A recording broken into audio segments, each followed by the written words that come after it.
नमस्कार 11th class. बेटा आज हम लोग नया चैप्टर स्टार्ट कर रहे हैं, चैप्टर 9। चैप्टर का नाम है relationship and interaction with significant other या अन्य महत्वपूर्ण व्यक्तियों से संबंध और मेलजोल। बच्चों ये हमारी नेक्स्ट यूनिट आ चुकी है जिसका चैप्टर 9 हम लोग पढ़ेंगे। ये कई पार्ट्स में डिवाइड है ये चैप्टर। इसका फर्स्ट पार्ट हम लोग पढ़ रहे हैं, उसमें आज की क्लास में हम लोग पढ़ेंगे इम्पोर्टेंस ऑफ फैमिली या परिवार का महत्व। बच्चों हम लोग घरों में रहते हैं, घर जो होता है वो उसमें हमारे साथ साथ हमारे माता पिता, हमारे भाई बहन, दादा दादी, हम सब रहते हैं। तो ये सब जो व्यक्ति होते हैं ये सब मिलकर के परिवार बनाते हैं। मतलब कि अगर बच्चों आप अपनी बुक में देखना, इसमें दो फिगर दे रखे हैं, दो चित्र बना रखे हैं। एक फैमिली में मतलब दादा दादी भी हैं, माता पिता भी हैं, उनके बच्चे भी हैं, ठीक है। और दूसरी फैमिली में सिर्फ माता पिता और उनके बच्चे हैं। तो बच्चों ये दो तरह की अलग अलग फैमिली हैं।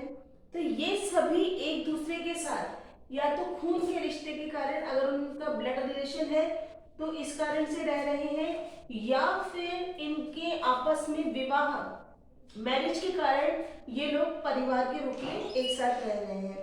तो सामाजिक, आर्थिक, सामाजिक, सांस्कृतिक विविधता के साथ कई चीजों में बच्चों कई परिस्थितियां अलग अलग होती है। जैसे कि अगर आपको परिवार बनाना है तो कम से कम दो या दो से अधिक पीढ़ी के व्यक्ति एक साथ रहते हैं। मतलब आपके माता पिता और आप, ये दोनों आपके माँ बाप की मतलब पीढ़ी अलग है, उसी तरह से आपके मम्मी पापा के साथ साथ आपकी पीढ़ी भी अलग है। और अगर आपके दादा दादी साथ रहते हैं तो इसका मतलब वो तीसरी पीढ़ी है।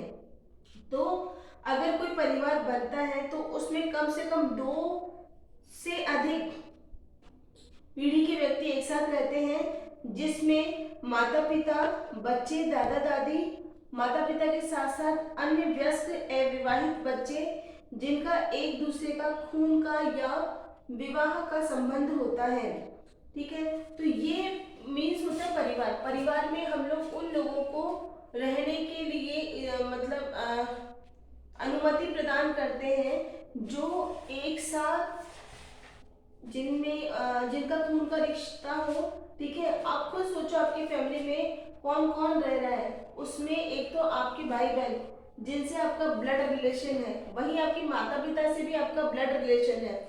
दूसरी बात, माता पिता दोनों का आपस में ब्लड रिलेशन नहीं है तो भी वो साथ रह रहे हैं। उसका रीजन यही है कि उन लोगों की मैरिज हुई है। तो ये चैप्टर में बच्चों हम लोग इसी के बारे में पढ़ेंगे कि फैमिली क्या होती है, परिवार का मीन्स क्या होता है, कितने तरह के होते हैं, इन सब के क्या कार्य होते हैं। तो बच्चों नेक्स्ट पॉइंट जो हमारा आ रहा है वो है इंट्रोडक्शन। मीन्स है कि परिचय। परिचय में हम लोग जानते हैं कि परिवार समाज की मूल इकाई है। मतलब कि जो हम लोगों की जो फैमिली है वो हमारी सोसाइटी की मेन यूनिट है। बच्चों सोसाइटी बनती कैसे? सोसाइटी बनाने में फैमिलीज आती हैं। तो एक एक फैमिली मिलकर के, एक एक परिवार मिलकर के हम लोग समाज का निर्माण करते हैं, ठीक है। बच्चों और व्यस्क दोनों की आवश्यकताओं को पूरा करने के लिए परिवार जरूरी है। बच्चों सोचो हमारी फैमिली में क्या क्या होता है। आप लोग अपनी फैमिली में रह रहे हो तो आपका खाना पीना रहना सारे कामों की जिम्मेदारी आपके माता पिता की होती है। तो मतलब एक फैमिली का मीन्स ही यही होता है कि जहाँ पर हम लोगों को सेफ्टी मिलती है, सुरक्षा मिलती है, हमारी देखभाल होती है, ठीक है। और हम लोगों को जैसे बूढ़े लोग हैं, ठीक है, उनकी केयर होती है। इसी तरह से आपकी जो भी नीड्स हैं, जो भी आपकी आवश्यकताएं हैं, वो फैमिली में ही कंप्लीट होती हैं। बच्चों इसमें क्या होता है कि एक बच्चे के बढ़ने और समाज का एक अच्छा सदस्य बनने के लिए, मतलब बच्चों अपनी फैमिली के बारे में सोचिए आप लोग कि आपकी फैमिली आपकी सोसाइटी में किस तरह का रेस्पॉन्स देती है। मतलब कि कुछ फैमिलीज बहुत अच्छी होती हैं जिनके मतलब आप लोग गुणगान, हम लोगों के जैसे अपने परिवार का हम लोग देखें कि हाँ सब उनके परिवार के बच्चे बहुत अच्छे हैं, संस्कारी हैं। तो ये सब चीजें हमारे को फैमिली से मिलती है। तो अगर आप चाहते हो कि हमारे समाज अच्छा बने, समाज अच्छा बने तो उसके लिए सबसे पहले हमें हमारे परिवार की ओर ध्यान देना चाहिए कि हमारे परिवार में जब बच्चा, हम उसको क्या क्या सिखा रहे हैं उनको किस तरह का एटमॉस्फेयर दे रहे हैं, ठीक है, वही चीज हमारे आगे फैमिली को जो हम लोग दे रहे हैं वही हमारी सोसाइटी में जाएगी। तो आप बच्चों कोई ऐसा इंसिडेंस याद करो, कोई ऐसी घटना को याद करो जब आप बहुत ज़्यादा दुखी थे और उस समय आपके परिवार वाले आपको मनाने की कोशिश करते हैं, और आप कभी जब आपकी बुखार हो जाए या कोई और प्रॉब्लम हो जाए तो आपकी केयर वो लोग किस तरह से करते हैं। बच्चों ये सारी चीज़ें सिर्फ फैमिली में होती है, हर कोई इस तरह से हमारा नहीं कर सकता। माता पिता भाई बहन एक दूसरे के जो सदस्य होते हैं वो आपस में हम एक दूसरे को सांत्वना देते हैं, मतलब हम लोग कोई भी प्रॉब्लम आती है तो एक दूसरे के साथ खड़े रहते हैं और आगे बढ़ने के लिए एक दूसरे को प्रोत्साहित या मोटिवेट करते हैं, ठीक है। जैसे आप सोचो आपके मम्मी पापा आपको कितना कुछ कहते होंगे कि नहीं आप लोग ये सब चीजें कर सकते हो, आप अच्छा पढ़ सकते हो, अपना नाम आगे बढ़ा सकते हो।